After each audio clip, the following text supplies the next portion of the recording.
So hello guys, what's up and welcome back to my YouTube channel. It's me, your girl barrister Neze, and this is Nezeville. All along, the marital issues between actor Frederick and his actress estranged wife Peggy has been mostly speculation, circumstantial, and assumptions. Neither party had really come out to clearly announce or clarify anything. Well, until Peggy's disclosure a few days ago, where she revealed that their 2-year marriage had crashed, accusing Frederick Leonard of being in a long-time sexual relationship with a married woman of 4, and that she and Frederick are currently in court awaiting a dissolution of their union. This news came as a shock. It was really saddening for a lot of people. Fred and Peg were this beautiful power fire couple that a lot of people were really rooting for. So it is indeed very unfortunate that they couldn't make it through together. But what can we do? What can we do but wish them all the very best as they both sojourn on their respective life journeys separately. But in today's video, I would like us to look at some of the lessons that we can take away from what has happened. Not to put any of them down, far from it, but to better understand how situations like this can unfold and what we can learn from them in our own lives and in our own relationships. There will be so much that you would learn, so make sure that you watch till the very end of this video and share your thoughts. Which of my perspectives do you agree with and which of them do you disagree with? If you are new here, you're seeing my face for the first time, or if you've been watching us without subscribing, don't forget to hit the subscribe button. It's just down there. Look below before you get to the comments. You will see subscribe. Subscribe, turn on your bell notifications, give this video a big thumbs up. Once you come in, you know the drill. You give a thumbs up and drop your thoughts down in the comment section. Don't forget to join our premium channel where you get direct knowledge and wisdom on so many things around love, life, marriage, relationships, building self, getting stronger, more discipline. In fact, just being the best versions of our authentic selves. There's so much you would get from those exclusive videos that I make just for us. You can scan this code to join, or you can join right here on YouTube. It's even a lot more straightforward. By clicking join, you will see it just by the subscribe button there. So let's proceed. The first thing that stands out for me was the amount of time they spent dating. Now, from what we know, Fred and Peggy dated for about 8 years before getting married only recently. I know that there are exceptions. There are some couples that date for many years and still have great marriages.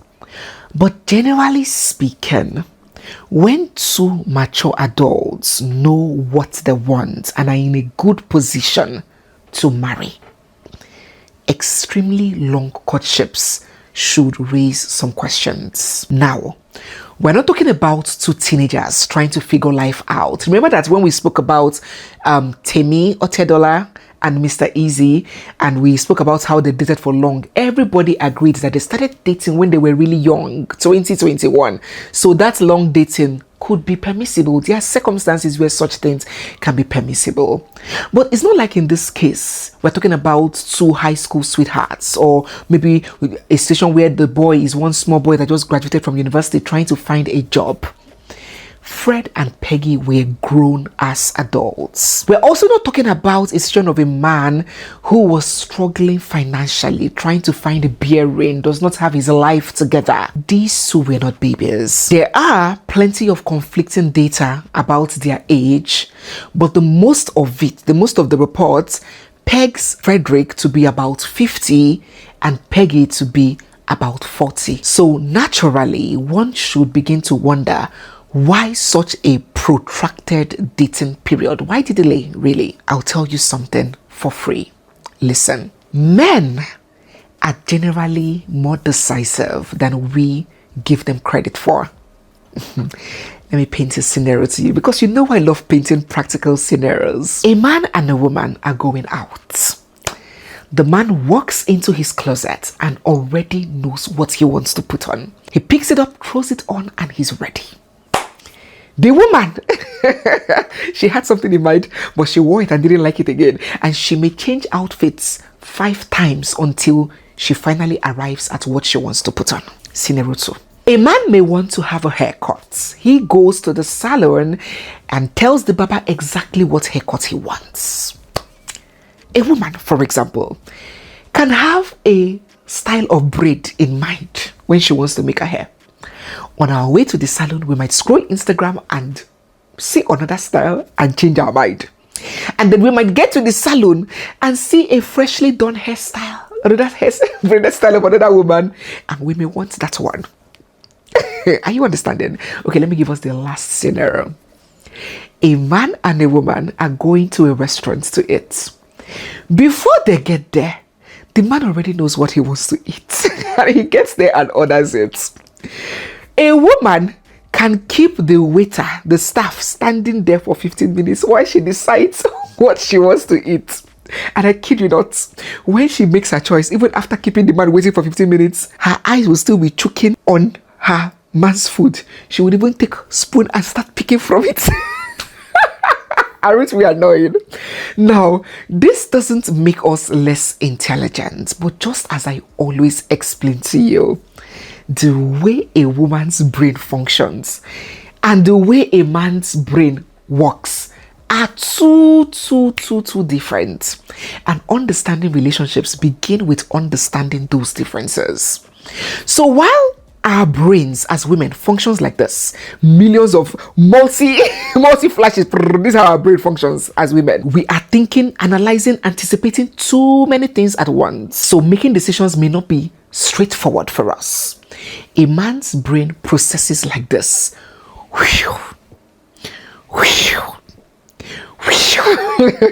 One at a time, mission focused. And that is why, unlike us, they suck at multitasking. So there are strengths and weaknesses to these two different ways that men and women's brain functions. What I am saying is that many men are not indecisive about what they want. And it is not any different with a life partner. They tend to have a nobody knows it all, but they tend to have a fairly good idea of what they want in a wife, even if they may not verbally articulate it as beautifully as we can. So a man who has found what he is looking for rarely stays on the fence. Many married men watching me here would attest to it that when they found their wives, they knew. And they're like, oh boy, I don't find my wife. And when a man is convinced that he has found the woman that he wants to spend the rest of his life with, he will even be the one pushing the process forward.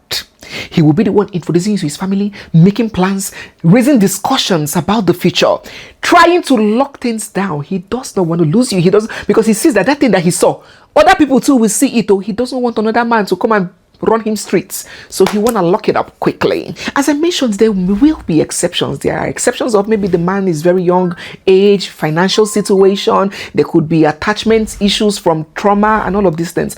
But generally speaking, men move fast when they are short. So when years are passing and the relationship seems to be moving in slow motion, sometimes the issue isn't lack of opportunity. Sometimes it is a lack of conviction. When you start hearing, let me ask Pastor Tolu, let us slow it down a bit. Let us see how it goes. Let us pray about it. Let us watch and pray. My dear, that man has not seen what he wants. And that is why you see a man who date a woman for 5 years and not marry her, and then meets this other woman, and in 7 months they are married. Why? He has seen what he wants. And this doesn't mean that the man doesn't like you per se. A man can like a woman. He might be super attracted to her. He might enjoy quackery with her. He might love her company. He might value her work ethics. He might see so many other things about her that, is keeping him with her. But he still may not view her as that person that he would love to wife or he would want to do forever with. Now, listen to this part.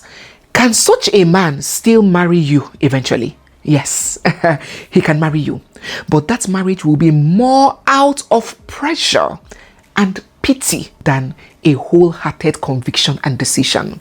And if a man marries you out of pressure or pity,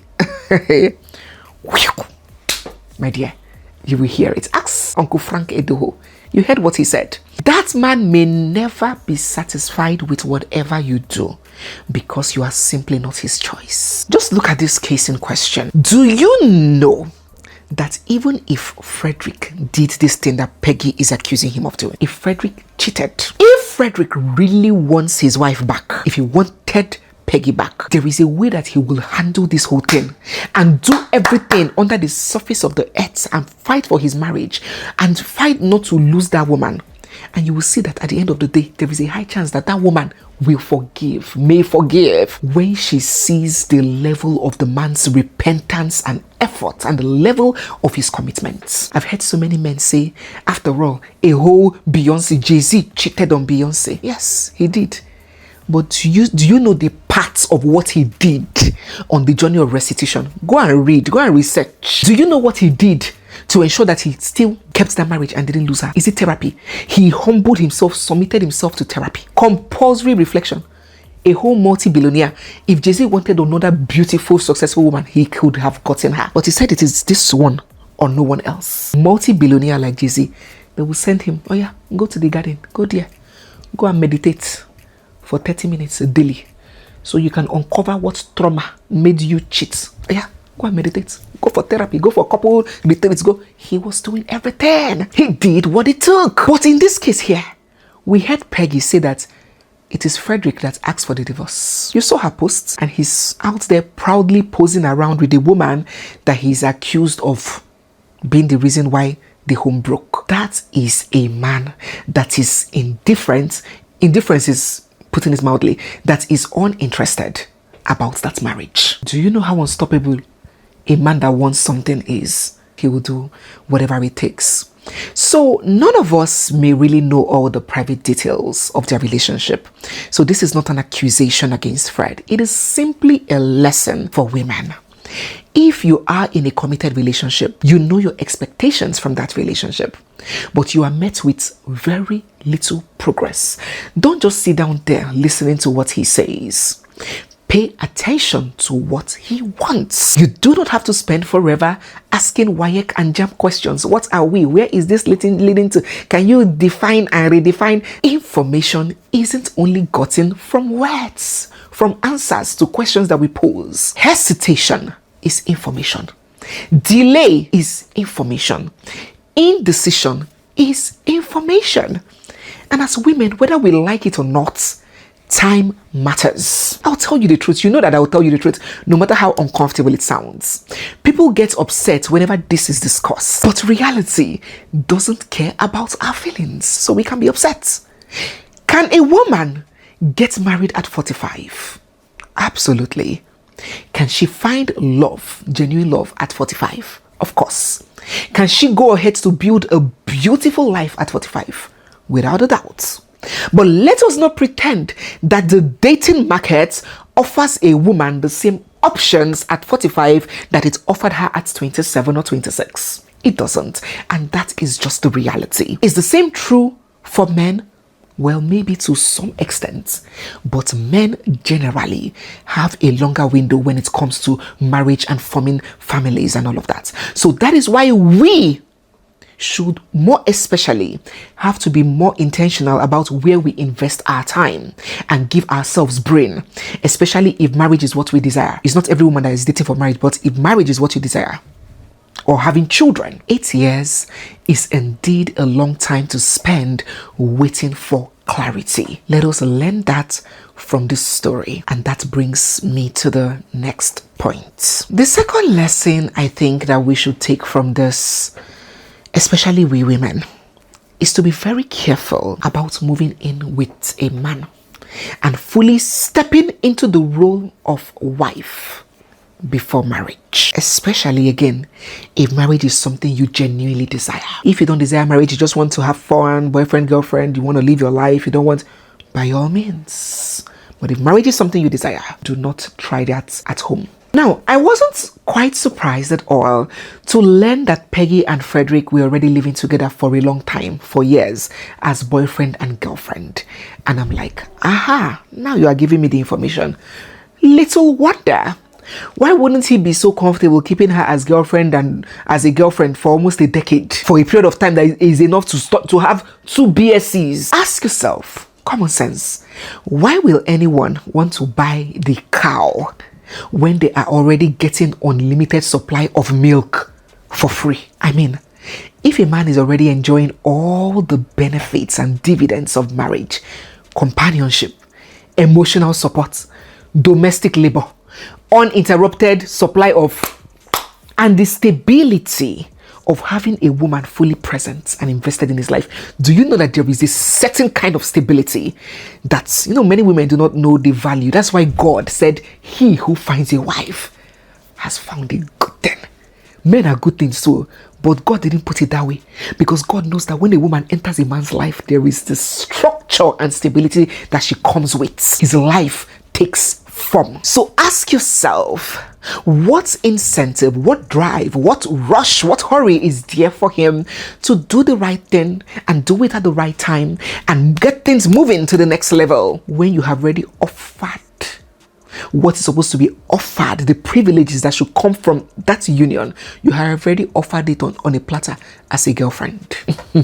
Hey God, while being woke, let us better be careful, because there are some things that never go out of fashion, even in 1,000 years to come. Are there some couples that live together without marriage and then went ahead to have a nice marriage? Oh yes, here and there. There would always be dispersing and isolated cases in every report, but check the ratio. So please, I implore us to be very careful about dishing out wife privileges to a man who has not yet decided to make you his wife. If he likes it, he will put a ring on it. There's a song.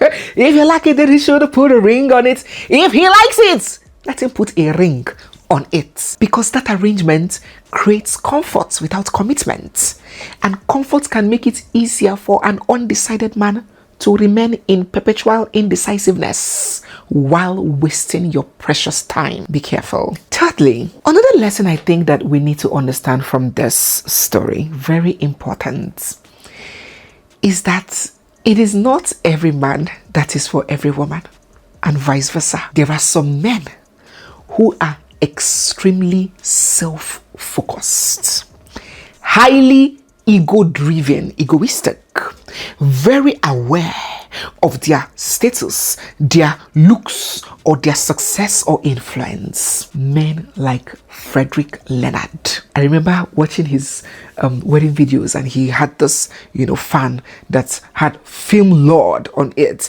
and when he took the microphone, he introduced himself as the most handsome man in Africa. Now, that doesn't automatically make them bad people. In fact, let me tell you, there are many positive traits about those kinds of men. Yes, I find that those kinds of men are often very ambitious, self-driven. They don't need anybody to tell them, oh yeah, go and do this. They are self-driven.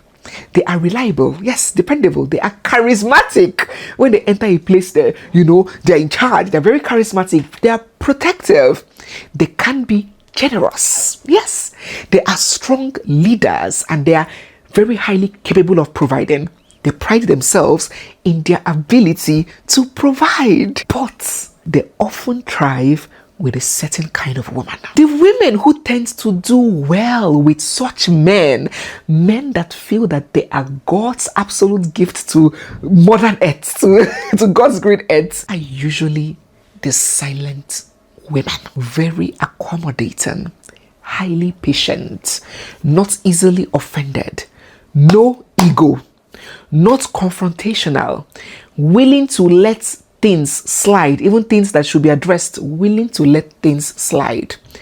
Core phlegmatic women. Have you guys read about personality traits? The cholerics, the sanguines, the melancholics, and the phlegmatics. Go and read about it. These kinds of men thrive with core phlegmatic women. Cholerics paired with phlegmatics, absolute bliss, bread and jam. You would often hear these kinds of men say things like, I just want a woman that will give me peace. Peace for them is a woman who doesn't question them, who wouldn't demand accountability from them, who allows them sufficient room to operate however they want. If it is cheating, who would allow them to cheat in peace? Aha! They love those kinds of women. Any other kind of women to these kinds of men will be considered stubborn and not giving him peace. If, on the other hand, you are the kind of woman with a strong sense of self, fully validated by a father or father figure, you have opinions, you have a need for accountability and a desire to be heard and respected, you will be constantly frustrated in a relationship with that kind of man. I explained another angle of it when we had that discussion on marrying the same temperament and different value system, where I told you that most marriages that have the least frictions are marriages where the partners have opposite temperaments with similar value systems. Even similar temperaments can work if the temperaments, take note of this, if the similar temperaments are the docile, the laid-back kinds of temperaments. Two laid-back temperaments can even work better in a marriage, but not two assertive ones, not too choleric, not too opinionated, vain, upbeat personalities in a marriage. God will help if that is the situation. So with men like Frederick, some women can thrive in that environment and some simply cannot. If you are in this situation and you know that you are not built for that dynamic, do not ignore the signs, because attraction is not enough to sustain a marriage. It never can sustain a marriage. Attraction, when the chips are down, attraction is fickle. In fact, that person that you see as attractive, when the fire in the marriage starts, when you see that person, the person will look ugly to you. Before I wrap up on this point, let me point out here, especially to my Udugus watching, who are dating women who feel like they are beautiful, and women who are dating men like that, who feel. One thing I've noticed, and I am not wrong, is that there can be a huge difference between a woman who feels she is gorgeous and a man who is vain and feels he is the most handsome man in the world. I'll tell you the difference. The average married woman, I'm not talking about if you go and marry a hoe, the average married woman who feels she is beautiful may simply enjoy feeling beautiful doing her shakara as a beautiful married woman. But on the other hand, a married man who is deeply attached to his own attractiveness, you find that man most times feeling a constant need for validation from other women. If you've ever dated one, you would understand what I'm talking about. His enjoyment does not come from his wife's knowledge of his beauty or his wife's compliment. It comes from knowing that other women know that he is attractive too. So, if that is not something that you are prepared to deal with and manage with silence and patience, it is better to recognize it early enough instead of spending years hoping it will disappear, because I assure you, it doesn't disappear. Another thing that I would like us to talk about is this growing trend of people turning other people's husbands and wives into their personal besties. Excuse me. Hello. What is the color of your problem? Now, let me be clear here. I am not one of those people who believe that once you get married, you must cut off all your friends, and that married people cannot have friends of the opposite gender, or married people cannot have friends that are single. I do not believe in all of those crap. I do not believe in all of that at all. But I believe that marriage should introduce small boundaries and a healthy level of caution. There is a difference between being friends with a married person and developing an emotional closeness that looks as if it is competing with that person's spouse, competing with the marriage itself. One thing that always raises my eyebrows is when someone develops a habit of constantly praising, affirming, admiring, publicly expressing affection for another person's spouse. in ways that begin to feel excessive, like this lady was doing, even during the period when he was married to Peggy. I'm not saying that this shows that they had a sexual relationship. I'm just saying that it is cringe to me. It is very unsettling and uncomfortable. If you watched the video before this one, the first video, you would see all of those messages.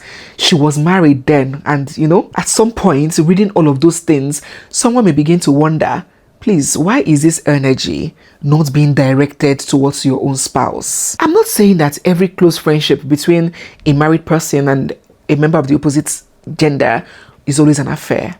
But just as I explained to you guys in that video that we made about infidelity amongst married women, if you haven't watched that video of infidelity amongst married women, it is a banger. Don't miss it. Go and watch it. I will leave it pinned in the description box, or you can just search infidelity amongst married women Nezeville. You will see it there.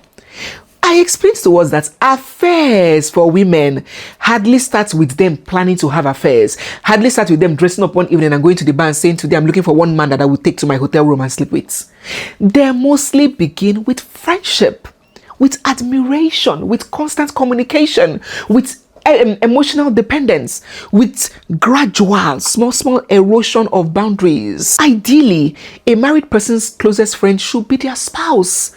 Every other person should understand their place, not you being married and now placing someone else's husband or wife inside your emotional inner circle. I beg, you don't woogie. No use another person's husband or wife do bestie. How will you be using another person's husband to do bestie? That is the same thing that happened with that Sewa man. Remember that story that we covered? That man, that Uber man, that one, lady married the Uber driver that is now accused of causing her deaths. Remember that on his wedding day, his groom man lady, all the man had groom men, only a woman there that wore suit and said she's a groomsman, that she's a bestie. Eventually, before we knew it, we started hearing gist that pants has shifted. So my dear sister, it's not like anybody is suspecting you or anything. It's just in the interest of avoiding the shifting of matter. Don't make another woman's husband your bestie. You guys, there can be friendship, there can be a certain relationship, but do not use another woman's husband to do bestie. Let your husband be your bestie. Please, let us be one, and vice versa. Lastly, the vouching part. Kai, this one pay me, oh. It hurts because no one deserves to be shamed or mocked for loving deeply or for trusting with a pure heart. Is it a crime to hold one's spouse in high esteem or to think very highly of your spouse? In a perfect world, in an ideal world, that should be something that should be encouraged. But this world is not ideal, and human beings are not perfect, and people can be very undependable sometimes. That is why people give all of these advice as a cautionary mechanism. Remember that on their wedding day, Peggy took the microphone. Please, she wasn't kneeling down. I've been hearing people insulting her that she knelt down and she was sitting on a chair. If my vision does not fail me, she was sitting. But whatever be the case, she took the microphone and she announced before all of the guests present that Frederick is one man that doesn't cheat. He's one man that she can vouch her head, doesn't womanize. He's one man, contrary to what people say, he's one man that cannot do this. I saw a man that is not a womanizer, and most importantly, that is why I stayed for this long, babe. Please don't change. Frederick is one man I can beat my chest on, despite what everyone is saying, that he doesn't womanize. Those declarations aged very badly, because it is now such an irony that that same alleged infidelity on Frederick's part became the cause of their divorce. And people have called out Peggy for that, mocked her, laughed at her, say, see you, mumu, pick me woman, you dey vouch for man. People have really come for her. Now, the lesson for this one, our last point before we bring this video to an end. The lesson here is not that we shouldn't trust people that we love. What is love without trust? Trust is good for any healthy relationship, especially when there has not been any prior history of it being broken. The lesson here is that we need to be careful about making absolute statements about things that we do not have direct control over. Saying, for example, my wife has been kind to me, my husband has been so caring to me, that may be okay because you are speaking from your own experience. But the moment you start saying, I can stake my life on this. I can vouch. I can swear. My husband can never. My wife cannot. My child cannot. Then it becomes bonkers. And the learning point I want to drive here, I want to touch on here, is not just about husbands and wives. It even extends to our children. I want to seize this opportunity to talk to us, especially we women, on this, especially on our children. Now, sometimes a teacher calls or another parent complains or somebody brings a concern about your child.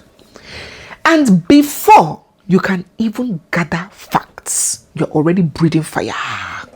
My child can never do it. That is not my child. Chibike cannot. My son cannot. Calm down small and receive common sense. And this is another way that we women create division in homes that we marry into.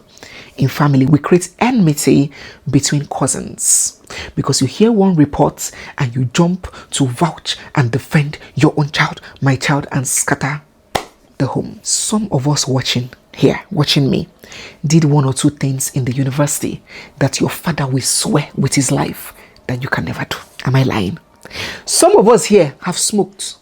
On your goof, have smoked either cigarette or even weed that your mother will swear on her grave that her son does not know what weed or cigarette looks like. We need to understand that the version of our children at home may not be the same version that exists in school or amongst their friends or peers or online or elsewhere. So when we are confronted with these kinds of situations, the wise response is not blind denial and it is not blind acceptance either, right? We cannot just throw them under the bus. The approach, the best reasonable, sensible approach as a wise woman with sense is to calm down first. Ask questions. Call your child aside. Ask questions. Hear from the other side. Make findings. Be logical, not just going raving mad with emotions. Gather information. Keep an open mind because human beings are complex. And no matter how much we love people, there are still parts of them that we may not fully know. So let us be careful with how we just vouch and say this person can never. I swear, I do this. Let us be careful. While we are loving deeply and trusting generously, if you may, you can still leave room for the possibility that people are human and therefore capable of surprising you for better or for worse. I am honestly and sincerely wishing the both parties well as they sojourn forward with their lives respectively. Do let us know down in the comment section what you learned from everything we have discussed and from the story of Frederick and Peggy. Let us get your thoughts down in the comments section. So guys, yes, we have come to the end of today's video. If you're new here, you're seeing my face for the first time, or if you've been watching us without subscribing, don't forget to hit the subscribe button. Give this video a big thumbs up. Drop all your thoughts down in the comment section. Grab a copy of our book, The Unbroken Spirit. You see, life can try to break us, but if you are fortified mentally, spiritually, informationally, information is power. If you have fortified yourself with wisdom, with knowledge, with strength, you'll be able to navigate through life without breaking. Scan this code to get a copy, or you can make recourse to the links down in the comment section and in the description box. If you're having challenges or you need assistance making a buy, you can mail us at info@nezeville.com. It's me, your girl Barrister Neze, and this is Nezeville. I'll see you guys in our next one. For now, bye.